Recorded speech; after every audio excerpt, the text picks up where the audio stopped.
പ്രതിപക്ഷ നേതാവിന് സമൻസ് കൊടുക്കുന്നതും മകൾക്ക് സമൻസ് കൊടുക്കുന്നതും രണ്ടായി തന്നെ കാണേണ്ടതില്ല സത്യത്തിൽ? തീർച്ചയായിട്ടും അത് മകള് ഒരു കമ്പനി ഉണ്ടാക്കി, ആ കമ്പനി മറ്റു കമ്പനികളുമായിട്ട് ചില കരാറിൽ ഏർപ്പെട്ടു. അതിനാണല്ലോ ഈ കമ്പനികൾ ഉണ്ടാക്കുന്നത്. ഇപ്പം നമ്മുടെ ചെറുപ്പക്കാർ ജീവിക്കാൻ കുറെ മാർഗങ്ങൾ സ്വീകരിക്കുന്നുണ്ട്.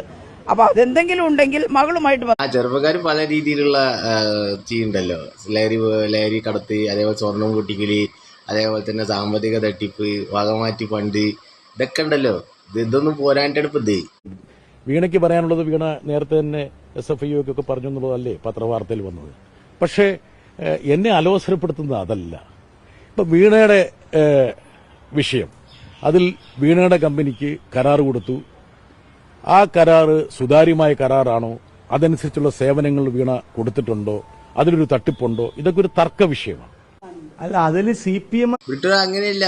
അതാണ് കേസിനാസ്പദമായ വിഷയം. എന്ത് സേവനം കൊടുത്തു എന്നുള്ളൊരു ഉത്തരമില്ലാത്തതാണ് കേസിനാസ്പദ വിഷയം. അതിനെതിരെ കരാറുണ്ടാക്കി പൈസ കൊടുത്തു എന്നുള്ളതാണ് മറ്റൊരു വിഷയം. ഒരു അഭിപ്രായം പറയേണ്ട കാര്യമില്ല. വീണയ്ക്കല്ലേ സമൻസ്.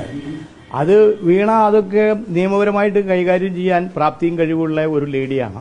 ഹോ, ഇപ്പോഴല്ലേ അത് മനസ്സിലായില്ലോ.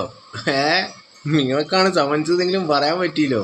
ആ ഒരു തിരിച്ചറിവിന് വലിയ ഇതോടെ ED പ്രതിരോധം പാർട്ടി നിർത്തിയിരിക്കുന്നു, അവസാനിപ്പിച്ചിരിക്കുന്നു. അവർക്ക് കലകിയിരിക്കുന്നു കാര്യങ്ങൾ. നന്ദി, നമസ്കാരം.